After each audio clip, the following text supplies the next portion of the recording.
Cause for Hope with Dr. Larry Mitnaul and Pilar Pedraza is brought to you by Kohl's Cares and Ascension via Christy in partnership with PBS Kansas Public Television. Take my hand, don't let go.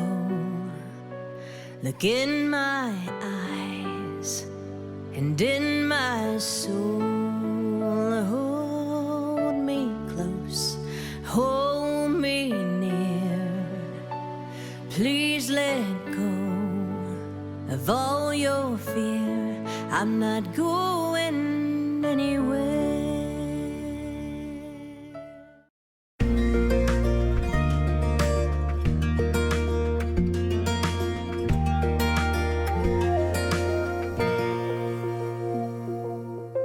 Good evening, I'm Pilar Pedraza, and with me is my co-host, Dr. Larry Mitnaul, a child and adolescent psychiatrist with Ascension via Christy, and we are here to talk about family mental health and wellness, which we believe is a timely topic given the growing number of teens and adults struggling with isolation and depression.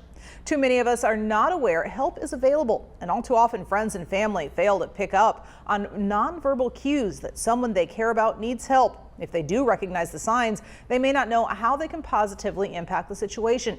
With the help of a grant from Kohl's Cares, Ascension via Christy, Wichita State University, and other local partners are actively trying to get the community thinking and talking about mental wellness and what we can do to help ourselves and those we love stay mentally fit. And tonight, talking about staying mentally fit, one part of mental is physical. Absolutely, absolutely. And you know, it's one of those things that it seems common sense when we talk about, right, the brain is an organ attached to all of these other organs within the body system. And so we have so much evidence that says that applying ourselves to being focused on great athletic activity, not necessarily being great athletes, but just putting in the time to get our heart rates up and things that help us to break a sweat actually are really, really helpful for our emotional lives as well, for both young and older. Yeah. And what are ways that it really helps young children to get started with that physical activity? Yeah, in a number of ways. So one, we have some really amazing studies that show us that actually kids do better in school. And I know we're filming this during kind of back to school time. And so when we have discussions about, you know, PE and physical education, those aren't just questions about how well our children are, you know, getting in the steps that they might need in a day or getting in the cardio, but actually they test better. And so it helps them cognitively to be clearer and to perform well. It turns out that it also helps them with kind of emotional and self-regulation as well. As you might imagine, when people are feeling really strong, you know, anxiety, often the temperature gauges that let us know that the body is in fight or flight mode are the heart rate going fast or the blood pressure kind of skyrocketing through the roof. And so interestingly enough, you know, doing physical activity are some of the things that actually help to kind of temper those things, and kids who are engaged in those really get the benefits for their emotional health as well. Well, I know certainly when I was a teacher in the classroom, one thing I learned, we taught block format where I had the kids for 90 minutes at a time. Okay. And I learned I had to keep them moving. I couldn't leave them sitting in their seats for 90 minutes straight. That's right. And that was high school students. Now think about your little ones. Yes, I mean. Absolutely. And so sometimes, you know, I'll speak with schools or teachers and say, you know, I understand too that we want our children doing their best, and sometimes as a consequence for, you know, whatever, missing the assignment or not turning in the homework, they might, you know, threaten to take recess. And actually, I will encourage them to rethink about recess, that recess isn't just a time of play and reward, but actually it's doing really great health for the brain of the young child. And so they're often helping themselves by allowing kids to engage in that type of activity. Yeah, and some schools starting to pick up on that. I know Hayesville School's doing a test project for the KSDE where they're adding in extra resources for their students now in the elementary level. It's wonderful. But not just physical and academic, there are also mental benefits too. Absolutely. So we know that that kids who are engaged in sports often have a boost both in their level of kind of self-confidence and mastery. And again, that makes sense. A lot of our sports are played kind of in community with other people, and so I think that level of connectedness certainly adds to the well-being and that feel-good that kids feel on the inside. The other is they're also getting some really special and unique attention to from other big people in their lives as well. That our village is stronger when there are more kind of hands that are encouraging and giving kids really good feedback. And so there are also opportunities for mentorship too that happens when kids are engaged in that activity, and that really does transfer into helping our kids feel like, hey, I can do this because my coach told me I did a really great job here, or I was able to improve my swim time by a couple of seconds, this week as opposed to, how I performed last week. So those are really big deals in terms of how our kids feel on the inside. But it doesn't necessarily have to be organized sports, because I know some kids, they don't do well with the competitive stress. Yes. Or, coaches, and we know we've seen all those stories with coaches and parents getting over the top now about it, not Yes. just letting it being the kids play the game. What are other ways you can encourage that activity in young kids? Sure. One way is, I think, just having our kids outside. I mean, just as you said, it doesn't always have to be adult, coached with 10,000 forms for parents to sign. But often if we leave kids, and give them at least the safe space to be able to, build or climb or be engaged with peers outside, they'll actually come up with games themselves. I know from thinking of my own childhood, how many games we invented with, a ball and a tree branch. I mean, there are just so many opportunities, and so we don't always have to, as parents, feel like we have to put them in something or even pay something in order for kids to engage in some really healthy play that'll have great rewards for them, both cognitively and emotionally. Well, we've been talking a lot about kids and how to encourage them, and one of the ways you can encourage them is being active yourself. Yes. So a lot of us as adults, the older we get, the more sedentary we tend to get. But it's not too late for us to develop those active habits. It really isn't, and so I love the way that you frame that too, because probably one of the easiest ways to get your kids involved is to be doing it yourself and to pull them along to the journey. So if you say, hey, maybe I'm not getting on the hoverboard with you, but let's go outside and kick the soccer ball, around for a couple of minutes. Once they're done with that activity, they're going to follow and find something else to get to, and in the meantime, you've done something great. You've gotten out, gotten your heart rate going, and strengthened the bond and the connection too with your own kids, and just getting involved in your activities. So, and the better that we are as parents, the stronger that we are, and if we can model really great behaviors, our kids pick that up even more than they do the lectures or the great speech of 1989 that we were told growing up, right?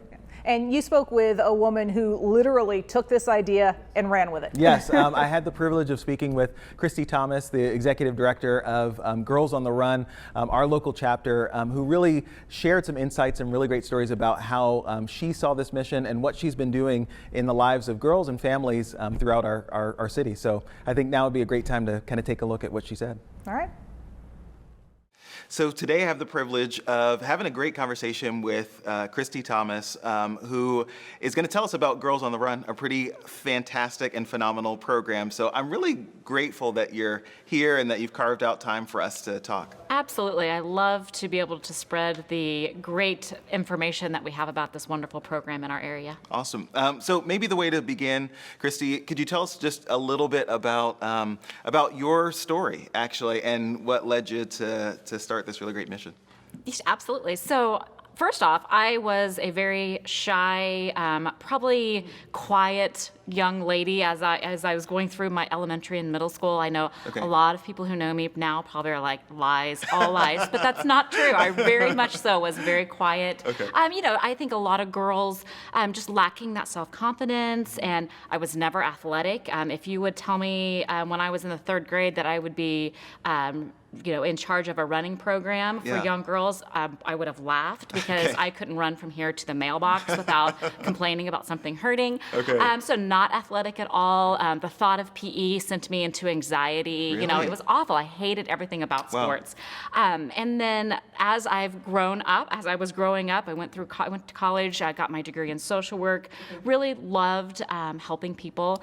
I always tell people my family is a helping profession. My mom's a retired nurse. My dad's a retired social worker. Okay. So obviously it's in my It's genes. in your genes, yeah. My sister's a teacher, Okay. so obviously we are very much the helping profession. Yeah. And so I've done a lot of work in Wichita, in Sedgwick County area. I've done hospice work. I worked for the Leukemia and Lymphoma Society for about 6 years. Okay. My oldest is actually adopted through foster care. We were Really? foster Okay. parents, so kind of Amazing. have this long history of just always helping and just Yeah. having that that connection there. And That's so amazing. I was actually working for the Leukemia and Lymphoma Society, and they do Okay. this awesome program called Team in Training. And they take non-athletes like myself and turn them into marathoners, triathletes, cyclists, and they're huge events that they do. And so as I was working there, and they were talking about this great event in Chicago, and it's the Chicago Triathlon. Okay. So here I have never run a 5K in my life, and my first event I signed up for was a triathlon. Wow. So my husband and I fundraised, and we trained to run the triathlon in Chicago. It was an Olympic distance, so it was a mile swim, Okay. 26-mile bike ride, I believe, 26, Yeah. 28, and then a 10K to finish it off. You like to start light. I do. I like to take things easy. I like to just, test the waters, see how I'm going to do. So my husband and I trained, we completed that, and when we crossed the finish line, I just cried. I cried and cried and cried. And my husband's like, "Are you hurt? What's wrong?" And I was like, "I did it. I did this. I accomplished something so crazy out of my comfort zone. Sure. It's just amazing." Well, it was probably about maybe a year and a half later, I was at a conference, and someone sitting next to me said, I was telling her kind of about my journey, and I was training for now a half marathon, and kind of talking about that. And she said, "Man, have you ever heard about this program called Girls on the Run? Seems like something you would love." So I instantly went back to my hotel room and Googled it and read it, and I said, "Oh my God, we've got to have this. We have to have this in Sedgwick County. Yeah. Our girls need this. I needed this when I was a little girl. Sure. So many of my friends needed this when they were little girls." Yeah. And instantly hit the how do you start a site in your area, and sent them an email that night, and then went home and told my husband, "Hey, I think I want to start a nonprofit, and let me tell you about it." And he's like, "Well, if anyone could do it, it's going to be you, because you get something in your head and you do it." And through kind of lots of crazy times, and it was back in 2000. It was 2011, and so times were things were kind of tough financially for everybody. So I needed to come up with about $10,000 to start the program. Wow. And really, basically, money just kind of fell in my lap for it. Really? Yeah. Somebody really reached out to me and said, "Hey, we'd love to help you get this started." And here's the. So at that point, I was kind of feeling like, okay, I really feel like someone else really thinks this needs to happen. Yes. Yeah. And it has kind of been that way from the get-go. Every time we've needed something, it's happened. Even through COVID, we've been able to safely meet, safely have our teams, safely help our girls get through some of these really trying times. Sure. So. And it sounds like, that your personal experience was deeply impactful and kind of an emotional moment, as you shared. And then it sounds like that transformed maybe what you did. You mentioned you were still going to do another, half marathon, just kind of following that. Yeah. So it sounds like there was a kind of an epiphany in that moment for you, and maybe the impact of what this maybe could be for the lives of other young women. Absolutely. So, and I remember when I read about this, I remember thinking back, it kind of just took me back to that time, my first event and crossing that finish line, and how I have never had that feeling about myself, that I never felt like, oh my gosh, you are a rock star. Like, you completed something that is just absolutely magnificent. Yes. And so much through that journey of training too is, God, I can't do this. This really stinks. I fell off my bike and I had road rash from all on one side of my body. And I wanted to quit. At that point, I was like, I am done. Right. But there's something about, okay, you just get back on that bike and just get back in that pool and just keep on moving. And I think giving a 10-year-old that sense of, man, if I work really hard, I can cross that finish line and complete a 5K. Maybe that also goes into, maybe I'll be the first one to graduate from high school in my family, or the first one to go to college, or the first, I want to be a doctor, but my whole family says there's no way you can do that. But if I work really hard, I can accomplish anything. And that's I think amazing. That's what I love about the program, is giving girls that confidence they need 10% of our program is about running. Okay. 90% of it is about self-confidence, teaching girls to love themselves for who they are, Yeah. that not every girl is a size 2 and has Right. straight hair, blonde hair, blue eyes, that Yeah. girls come in every shape and size, and it's about being healthy, and it's about loving yourself. And so, Awesome. so much of that's what our program's about. And there's just that sprinkle of the importance of let's take care of our bodies. And Yeah. girls may find out they hate running at the end of 10 Sure. weeks, and that's okay. I've had girls say, I absolutely hate running. That's okay. You are not going to hurt my feelings. Yes. But you also found out that while you were running, that how good you felt, or how you slept better at night, Sure, or how, right, you know, yes. all these things that come with just Yes. being physically active. Right, and often there's a value too in those things, those tasks that we take on, right, and persevere through, even though it's not our favorite thing or a thing that we Absolutely. want to repeat. Absolutely. Can you talk more too about kind of the vision and mission of Girls on the Run, what that looks like, who are the girls that are a part of this program? Absolutely. The thing I love about Girls on the Run is that it's for absolutely every single girl. Awesome. Okay. It is not just for girls who could run a 5K without any assistance at all. We have Okay. some great programs.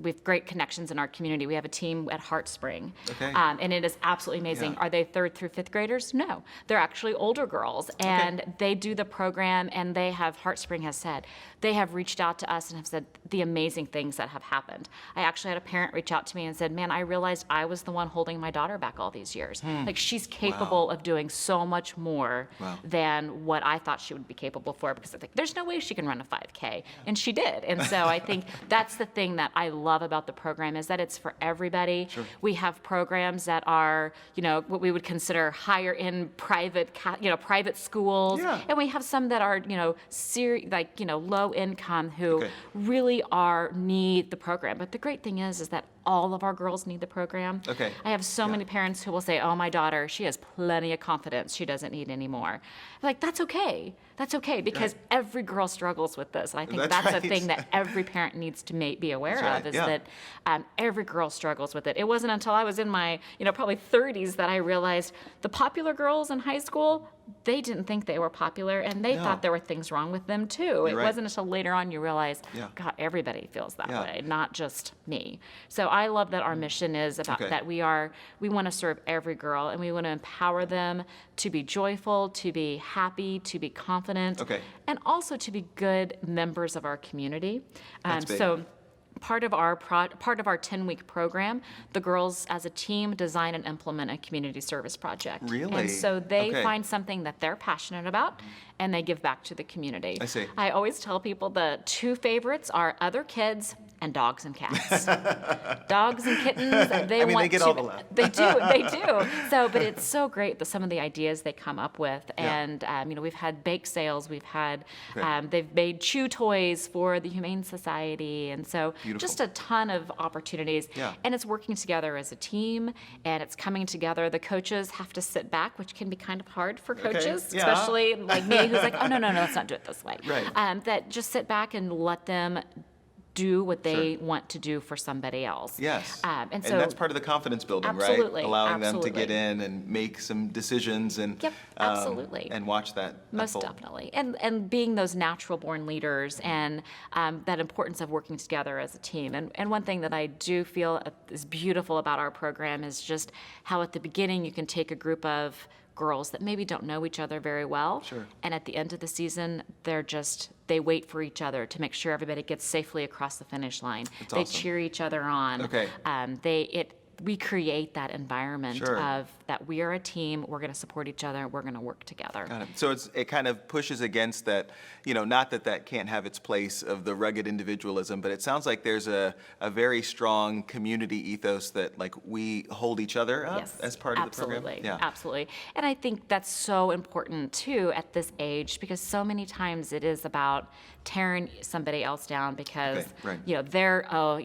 they're Miss Perfect or whatever, and they're so smart, and so tearing them down, and instead of celebrating, well, God, you did it. You really are awesome at math. You do a great job at that. I wish I could, maybe you could help me out and learn, be better at math. Okay. So it's trying to teach girls to lift each other up instead of tear each other down. Good. How old are the girls that are a part of the program, and then how big can the groups be that participate? Sure. So we have two different groups. We have a 3rd through 5th grade group, which does our Girls on the Run curriculum, and then we have a Heart and Soul curriculum, which is for 6th through 8th graders. Okay. So it's two separate curriculum. Our curriculum is a research-based curriculum. Oh, so I really? always tell everybody it's nothing I'm making up in my basement and just telling everybody, hey, it works. Look how great it's doing. I feel like we this know is the that right it works. We know, right? Yeah, exactly. We know that it works. It's been researched. We're actually going through another research. We're a national organization. We are a local council, so we are our own nonprofit here. So, but we receive all of our materials from Girls on the Run International. I see. And so our team sizes is anywhere between 15 to 20 girls. Okay. We try to cap that at 20. It's kind of that magic number, just to keep it small enough. So then you don't have a lot of those little cliques that tend to break off with girls. Okay. And that is an easier way to create that environment, and it's more manageable too for coaches. I'm interested in maybe if you wouldn't mind sharing some of the most impactful things that that kids, that young women have said from their experience of being in the program, and now you having a decade-long experience to kind of reflect on. What are some of the things that really impact you? I think a lot of the feedback from principals that will say, they saw a young girl coming into their school who was making C's and D's grade-wise and was sitting by herself at lunch and just lacking that confidence and kind of walking in the halls with her head hanging, and at the end of the season how her grades had bumped up to maybe B's, and how she, after the 5K, came to school with her Girls on the Run superhero cape that we have at the 5K and her bib number and her medal, and was smiling from ear to ear and high-fiving all of her friends. Just seeing girls come out of their shell. We have one young lady who did the program every season in the spring that she could do, and every spring and the fall, and then in middle school did the program again, and really she said, I loved it. It was my thing. That was my thing. I found my thing. Everybody has to find their thing, and it's so important for kids who maybe just aren't athletic or have no interest in sports, but like this, and can help them get through some tough times. We also had a young lady who was really struggling with just some depression and anxiety, and really became very close to the coaches and confided in them, and we were able to really get her some help that she desperately needed. Incredible. And so I think those moments like that we know we were in the right place at the right time, and that our purpose was to really help. And we've done that. I've seen, every season I see that we have impacted someone a little bit differently. And when girls sign up again, it's always kind of makes you feel good that, okay, they do like my program. They do like this. They do want to come back. That, you see them cross the finish line. And I say this all the time, every season. I will cry at the 5K. I've done now 25 Ks it'll be this year, and I will cry every 5K because it's just amazing to see the confidence, and not even with the girls so much too, as the moms that come across the finish line and just are like, I never thought I would run a 5K. I can't believe I just did that. And how emotional they are. So I think we're just giving girls so many fabulous tools to use, and hopefully as they get older, they're able to pull some of those tools out of the Girls on the Run toolbox and really just grow and be confident, healthy young women. And I'm sure that is the case. Christy, I am so grateful that, again, that you made time to kind of share this message of empowerment. I know it's something that we all need, and it's so beautiful that you're taking a lot of the things that we know about really helping kids to feel resilient in their own bodies, and that transforms homes and families and communities. And so I'm grateful for the work that you did and are doing. So thank you so much for doing that and for sitting down with me today. Absolutely. I'm happy to be here. Thanks. I really liked how what started as a personal journey ended up into affecting so many other people's lives. What was the biggest thought that you walked away from that interview with? I thought, there are a number of things. I think probably the biggest thing is our children really do grow and are so resilient when presented with really great and kind of healthy challenges to overcome. I almost thought of the character in the movie Moana and that song, How Far I'll Go. I mean, I think that the theme of, a young woman who has a lot of talent and skill and has the support of a community, but just is wondering on the inside, like, do I have what it takes to climb that mountain, or to take over that hurdle, or to reach out on adventure and be okay. And I think hearing Christy talk about her own personal journey and going the distance and how much that meant to her, and then the opportunity to broadcast that to other young girls who are able to take on a challenge and maybe meet a goal that they never thought that they might be able to reach, and then watching how that can transform and help them to carry through into realms of success in their future life is really, really powerful, I think. Yeah. Well, and we've talked about in this show about how parents can model the activity for kids, but also we've talked about in previous episodes about how we have this kind of series of islands that we want to surround our kids with of various examples, and Christy is certainly embodying that concept. She does, and that theme too of one of the islands is Family Island, or one of the things I like to think about. And so here's an activity that can draw parents and children together in this quest to help get strong and encourage one another too. And I think the better that we get at that and being intentional about that, I think that's a wonderful thing not to be overlooked. And we talked about also, you can do anything. It doesn't have to be an organized event like this. Running, if you just want to get out with your kids and take a walk every night, or go for a run, if that's your thing. Not my thing. I'm not a runner. I'm a walker. I'm a hiker. Yes. But those are things that you don't necessarily have to pay for. That's right. And they pay off. They really do. They really do. And so, like you, I'm not naturally gifted at running, and it's not but if you add a ball to the equation, then actually it's easier for me to get excited and kind of engaged in that activity. And I think if we look for moments to do that, we help encourage our kids. I also like the example that you mentioned earlier too about in the classroom. So I think teachers are being really savvy about giving kids brain breaks during the day so that they're able to kind of reset their minds, and that their bodies and minds aren't disconnected, but you can actually get more mileage, and the kids actually are more engaged when they're having those outlets. And that brings us right back to where we started, where it makes a difference in school. It really does. If you get them moving, they learn better. If you get them moving, they're more mentally stable. That's right. That's kind of the theme of the day. That is. And we are now out of time. It's been an incredible conversation. Thank you so much. And we hope that you will join us for next month's show as we continue our dialogue about family mental health and wellness. Also, if you haven't yet taken advantage of the free Suspenders for Hope Suicide Awareness Prevention and Training Program, we hope you will do so. Simply go to the website on your screen for more information.